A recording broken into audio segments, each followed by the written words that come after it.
안성기 씨 주연의 아들의 이름으로라는 영화가 있습니다. 5.18 광주 사건을 배경으로 하고 있는 영화입니다.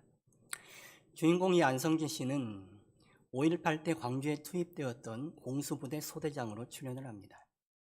무고한 시민과 학생들을 죽인 것에 대한 죄책감을 가지고 참회를 하려고 합니다. 그런데 자기를 그렇게 어려운 지경으로 몰아넣었던 윗사람들은 반성하지 않는 모습을 보면서 그들을 죽이려고 합니다. 그래서 자기의 공수부대 사령관에게 가까이 접근해서 그와 친해지죠. 그리고 나서 그 사람에게 묻습니다. 광주 일로 인해서 그동안 후회하거나 힘들었던 적은 없으십니까? 그러자 이 공수부대 사령관이 이렇게 대답합니다. 뭐 그리 쓸데없는 생각을 하나?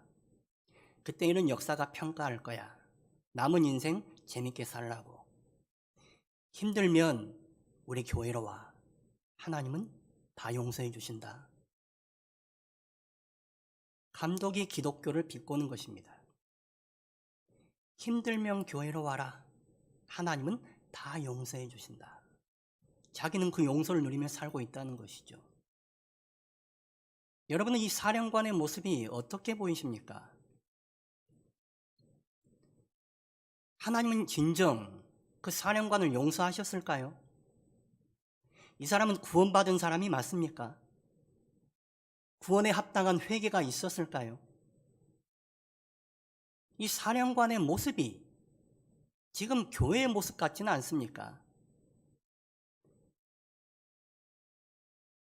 사람들이 보기에 참 웃기는 교회입니다. 자기 좋을 대로 생각하고 자기 만족으로 살아가는 사람들, 그게 교회의 모습으로 보이는 것이죠. 왜 이런 모습이 나타나는 것입니까?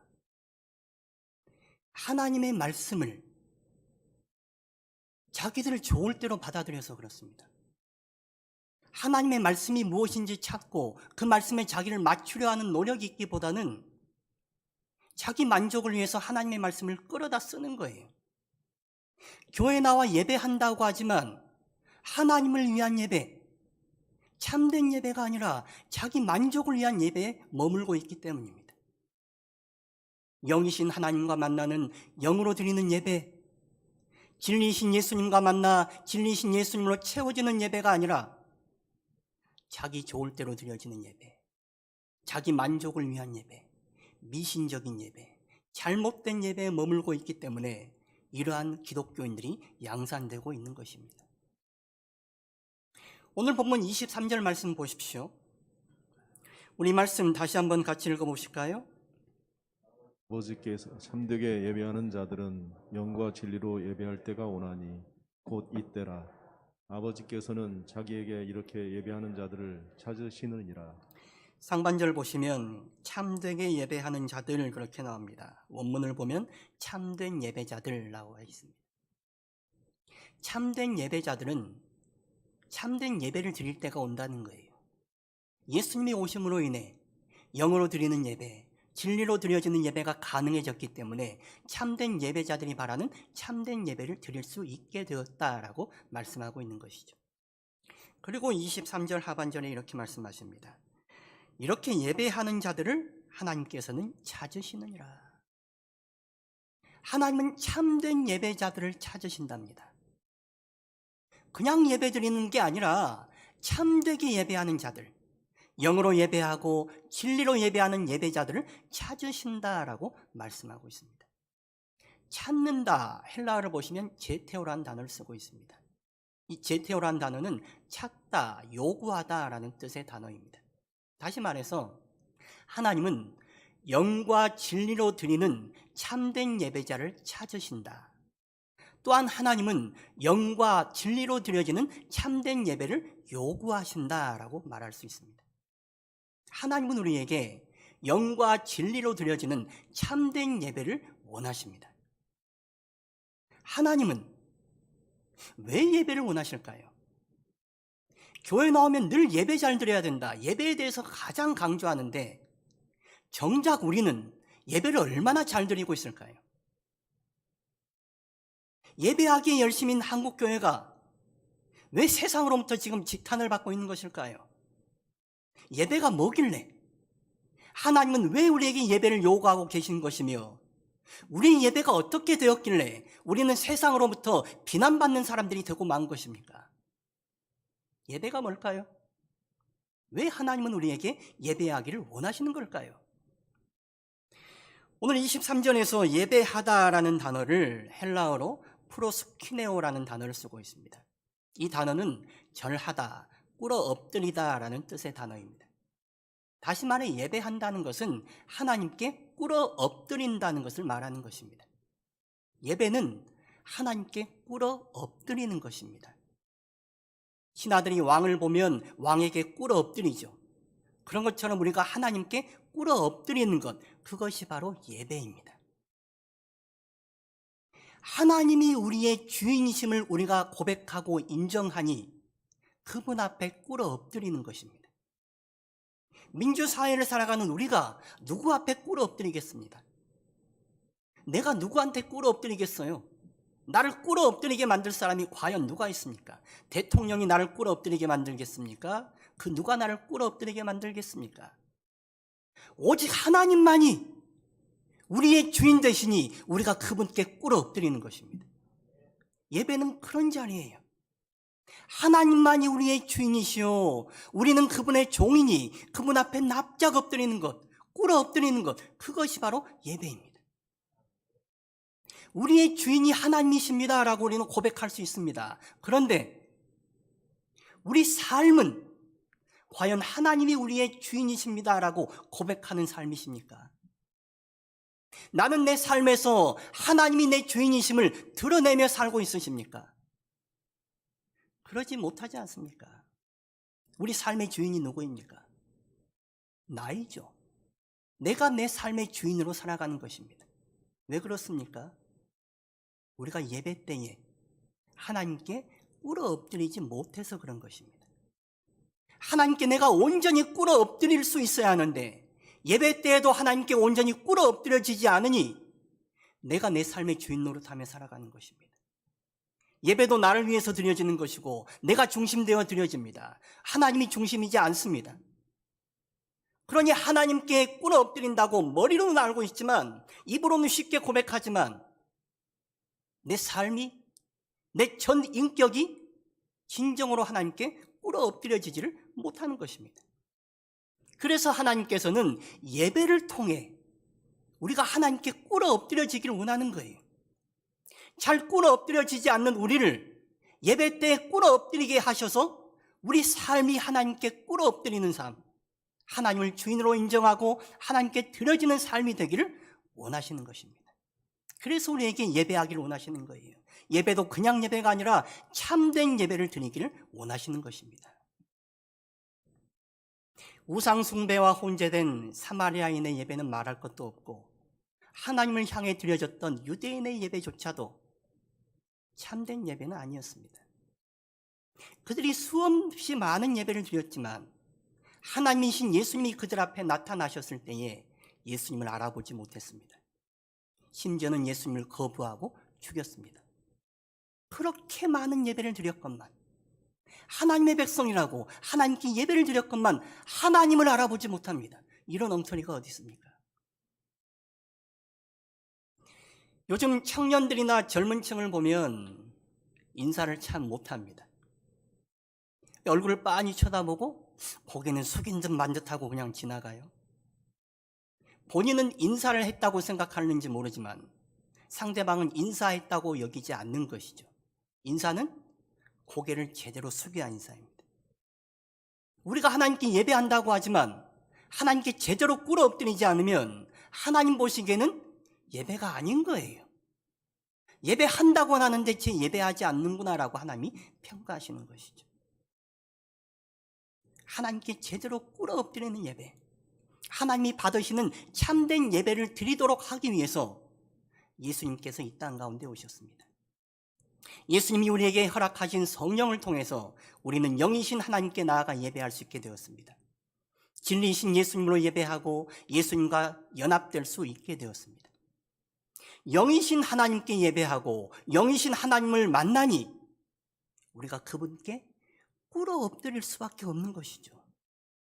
진리이신 예수님을 우리 안에 채우니 내가 붙들고 살았던 거짓된 진리들 다 내려놓고 예수님만이 진리임을 인정하고 예수님과 함께 살아갈 수밖에 없는 것입니다. 하나님께, 예수님께 진정으로 꿇어 엎드릴 수밖에 없는 것이죠. 우리가 영과 진리로 참된 예배를 드린다면 우리는 하나님께 꿇어 엎드릴 수밖에 없습니다. 그런 예배의 때가 왔다는 거예요. 예수님이 그 때를 위해서 오신 것입니다.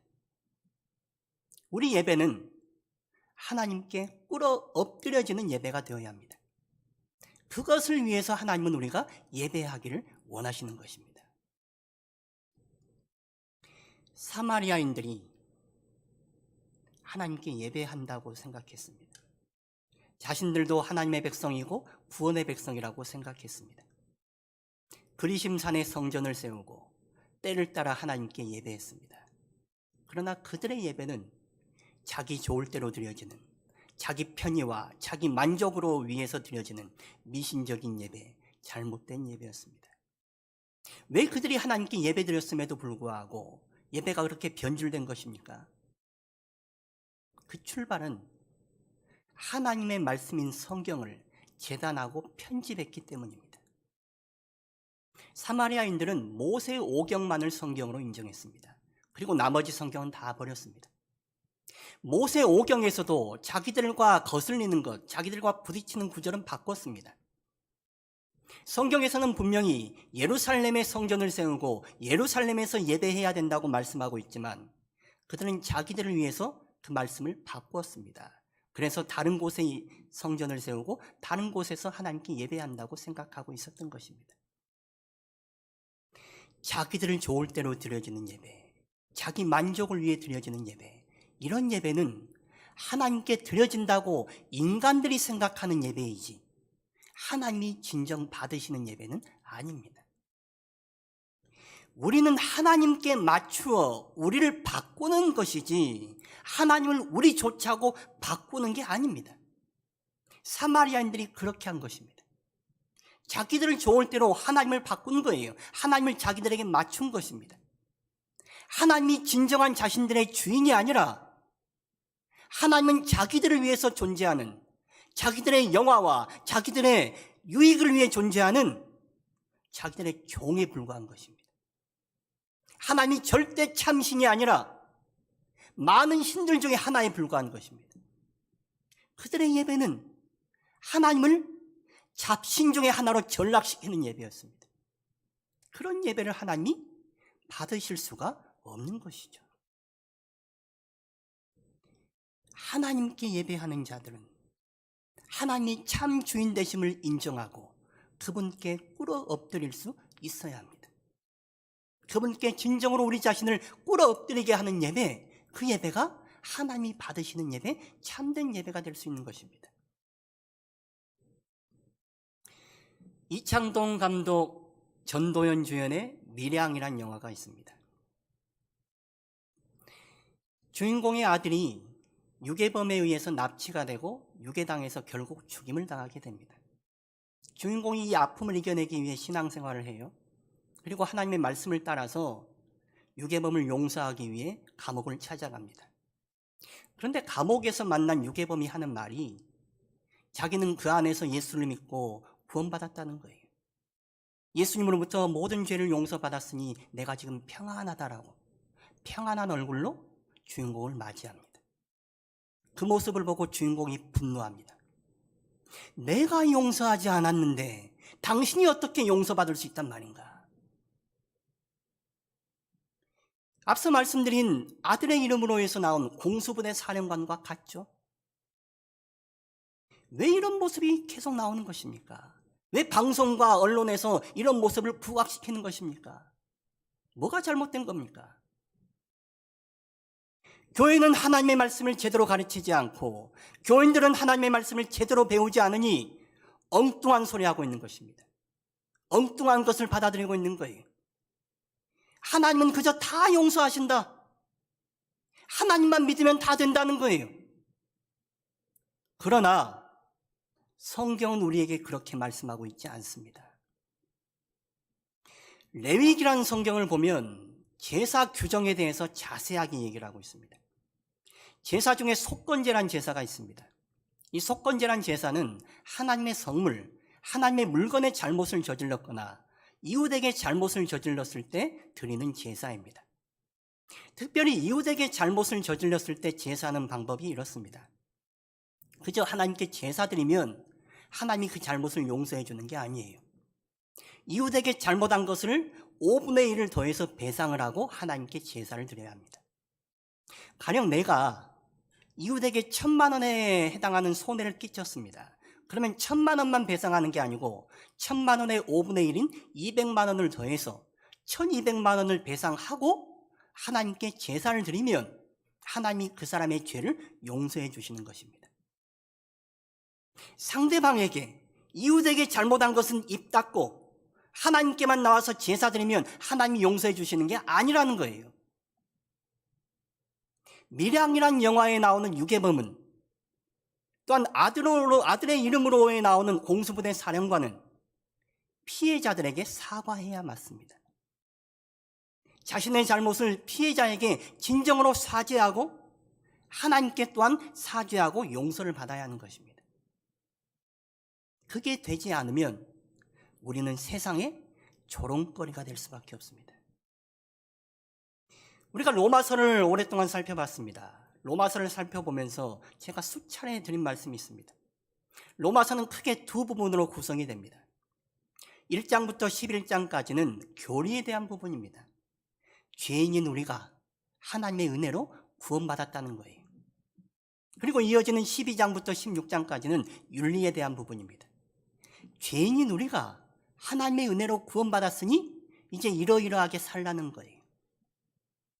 성경은 교리와 윤리를 동시에 말씀하고 있습니다. 그런데 우리는 어떻습니까? 하나님이 우리를 은혜로 구원하셨다, 그 좋은 것만 쏙 빼먹고 은혜 받은 우리가 어떻게 살아야 하는지에 대해서는 버립니다.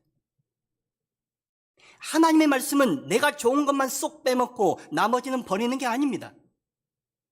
교리와 윤리 두 가지를 다 받아들이는 거예요.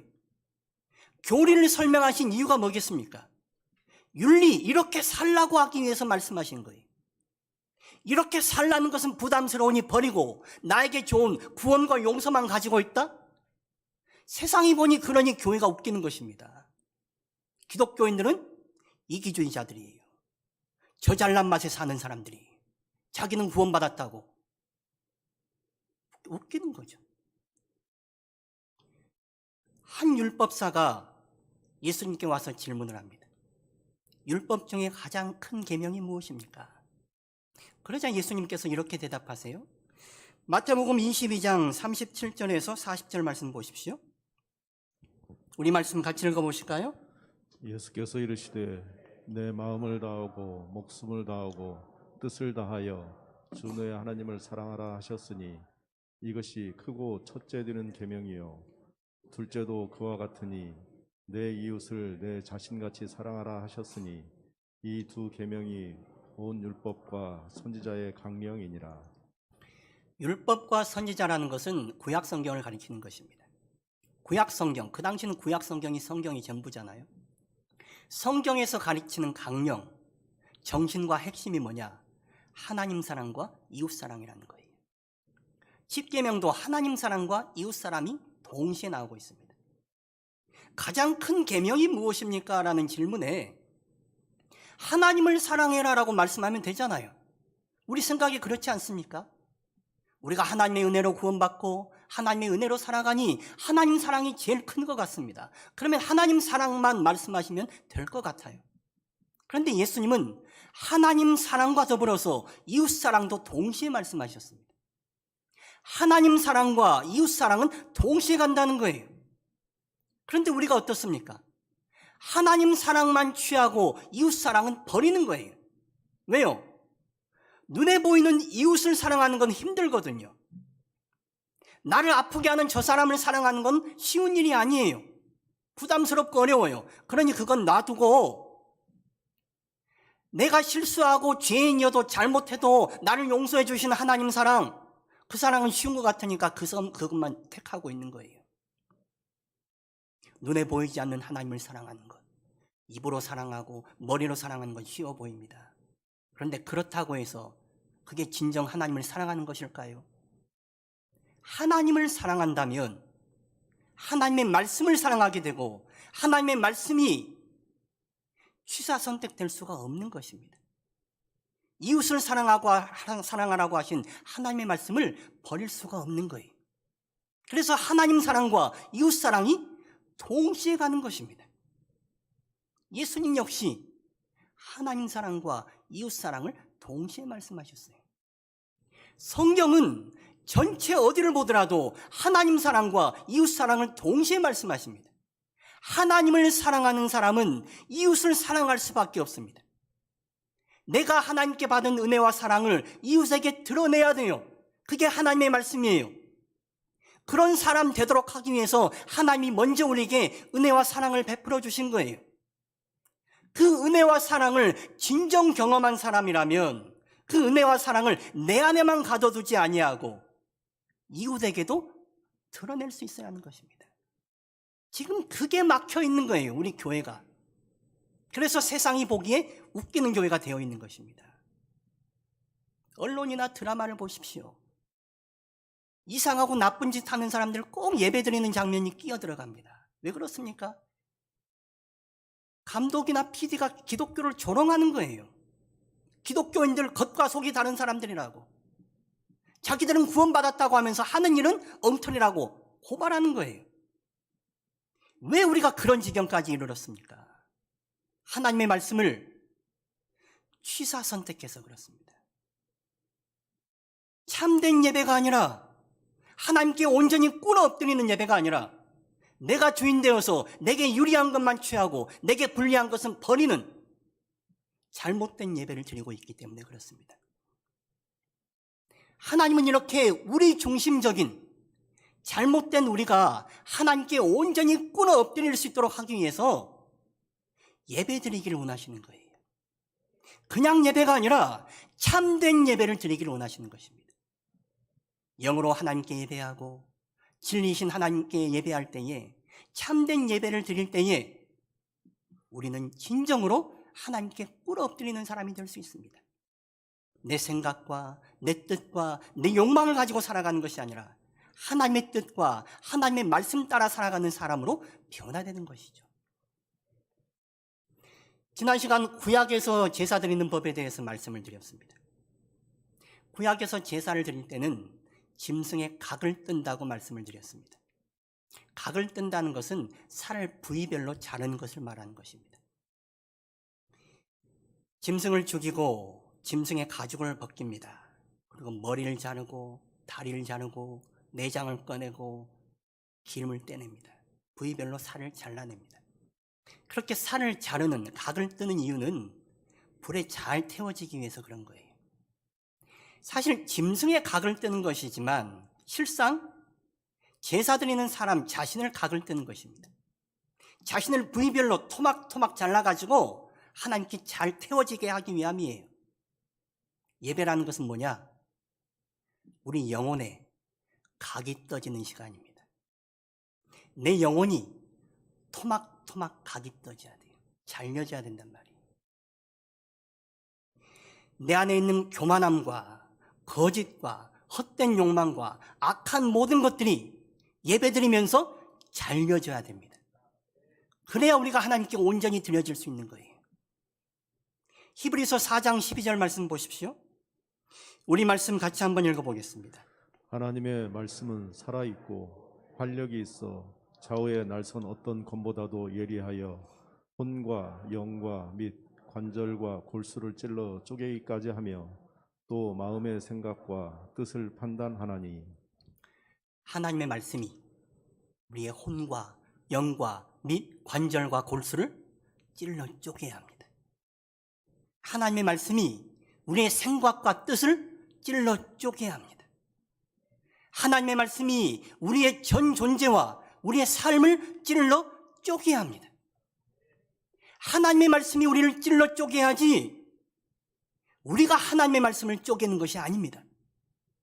예배를 통해 하나님의 말씀을 통해 우리가 찔려 쪼개질 때 우리는 진정으로 하나님께 꿇어 엎드리는 사람, 하나님께 드려지는 참된 예배자가 될 수가 있는 것입니다.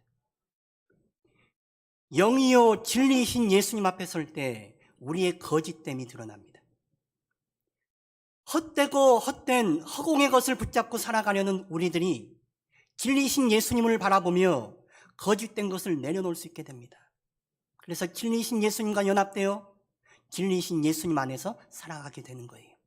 우리 삶이 진리이신 예수님께로 돌이켜 회개할 수 있게 되는 것입니다.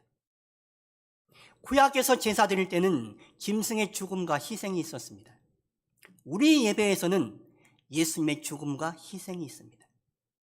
구약 제사에서 제사자가 짐승의 죽음과 연합되는 것처럼 우리의 제사에서는 예수님의 죽음과 우리가 연합되는 것입니다. 예배에서는 우리가 죽는 거예요. 예수님과 연합되어 우리가 죽는 것입니다. 그리고 예수님과 연합되어 우리가 새로 살아나는 거예요. 나를 주장하고 내가 내 삶의 주인인 것이 죽는 거예요. 그리고 예수님이 주인 되어 다시 살아나는 것입니다. 그래서 예배에는 기쁨이 있어요. 죄인된 내가 새 생명으로 거듭나게 되니 기쁜 거예요. 죽지 않고 사는 것은 없습니다. 예수님의 십자가 이후에 부활이 있었던 것처럼 우리도 예수님의 죽음에 연합되어야지 예수님의 부활, 예수님의 새 생명에 연합될 수가 있는 것입니다. 예수님과 연합되어야 돼요. 예배는 회복입니다. 죄 가운데 살아가던 우리가 예수님과 연합되어 새로운 삶을 살아가게 되니 회복되니 예배는 회복이에요. 또한 예배는 변화입니다. 죄의 욕망을 가지고 살아가던 우리가 예수님 안에서 거듭나니 새로운 삶으로 변화되니 예배는 변화예요. 예배는 이렇게 예수님과 죽고 예수님과 살아나니 우리 안에 회복이 있고 우리 안에 변화가 있고 우리 안에 기쁨이 있는 것입니다. 하나님은 우리가 진정으로 하나님께 꿇어 엎드리는 사람, 참된 하나님의 백성, 참 그리스도인 되기 위해서 참된 예배를 드리기를 원하시는 것입니다. 예배가 아니고서는, 하나님의 말씀이 아니고서는, 참된 예배가 아니고서는 우리가 변화되지 않으니, 우리가 죽지 않고 우리가 거듭날 수 없으니 영으로 드리는 예배, 진리로 드리는 예배, 참된 예배로 주님 앞에 예배하기를 원하시는 것입니다. 그래서 하나님은 지금도 오늘도 참된 예배자를 찾으시고 우리가 참된 예배를 드리기를 요구하십니다. 하나님께 참된 예배를 드리는 참된 예배자가 바로 여러분 각자가 되시기를 축원합니다.